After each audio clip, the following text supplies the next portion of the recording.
राष्ट्रपति चुनाव 2022 के लिए आरंभ है प्रचंड हो चुका है। चुनाव का दिन भी तय कर लिया गया है।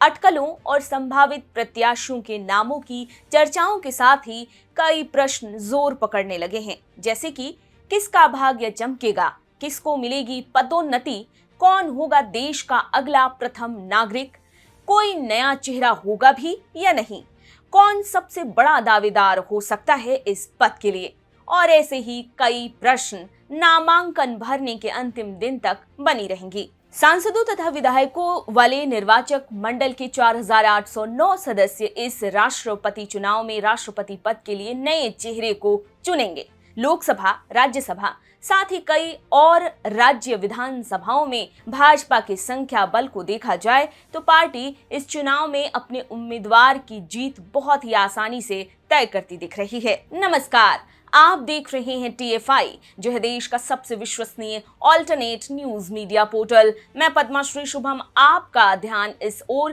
केंद्रित करने का प्रयास करूंगी कि अगर राष्ट्रपति चुनाव को लेकर एनडीए गठबंधन की बात की जाए तो कौन कौन से प्रत्याशी दिखाई पड़ते हैं जिनके राष्ट्रपति पद पर सुशोभित होने की संभावनाएं दिखती हैं।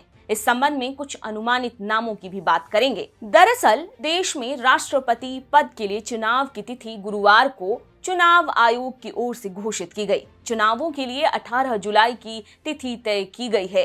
वहीं मतों की गणना 21 जुलाई को होगी। मौजूदा राष्ट्रपति रामनाथ कोविंद का कार्यकाल 24 जुलाई को पूरा हो रहा है। ऐसे में समय आ गया है कि नाम का निर्धारण करने की अंदर खाने की प्रक्रियाएं और अटकलेबाजी राजनीतिक हलकों में शुरू हो चुकी हैं। आज का राजा कल का रंक और फकीर भी हो सकता है।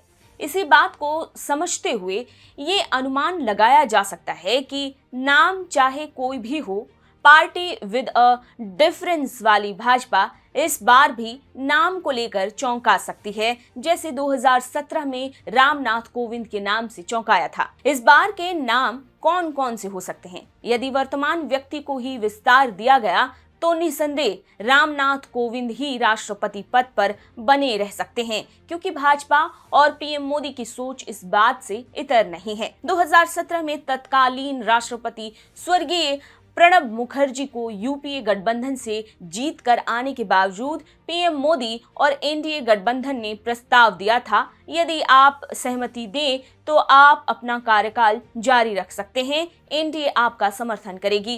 प्रणब दा ने तब इस आदर के प्रति पीएम मोदी का आभार व्यक्त किया था, पर असहमति भी जता दी थी। इसके बाद एनडीए गठबंधन ने बिहार राज्य के तत्कालीन राज्यपाल रामनाथ कोविंद का नाम प्रस्तावित करते हुए उन्हें राष्ट्रपति पद का उम्मीदवार चयनित किया था।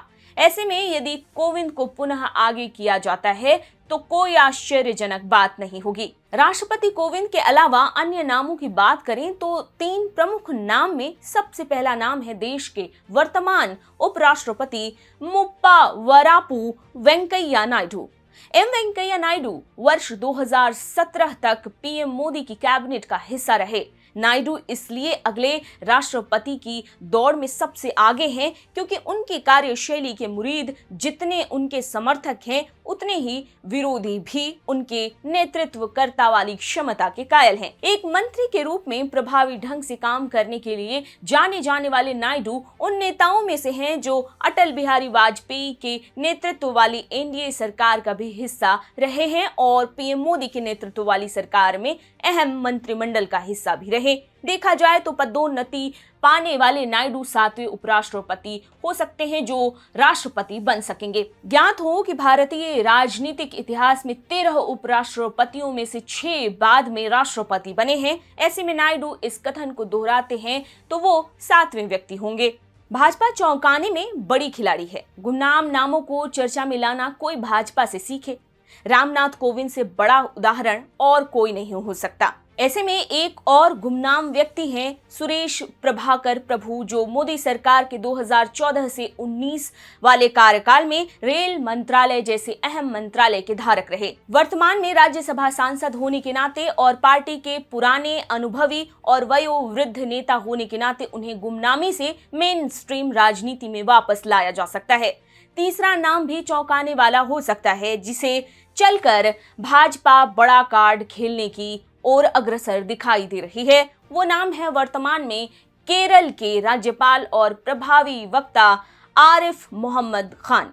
चूंकि भाजपा और संघ को कट्टरपंथी मुस्लिम विरोधी तमगे से नवाजते आए हैं, ऐसे में बुद्धिजीवी वर्ग का प्रतिनिधित्व करने वाले आरिफ मोहम्मद खान एक बड़ा मास्टर स्ट्रोक साबित हो सकते हैं, जो राष्ट्रपति पद की दौड़ में एनडीए प्रत्याशी के तौर पर अपनी स्थिति भुना सकते हैं। हालांकि नाम तो और भी कई हैं। कर्नाटक के राज्यपाल थावरचंद गहलोत, गुजरात की पूर्व मुख्यमंत्री आनंदीबेन पटेल, केंद्रीय मंत्री मुख्तार अब्बास नकवी और ऐसे अन्य कई नेता हैं जिनको संभावित का तमगा दिया जा सकता है। पर प्रमुख रूप से 3 नाम नायडू, प्रभु और आरिफ के ही हैं।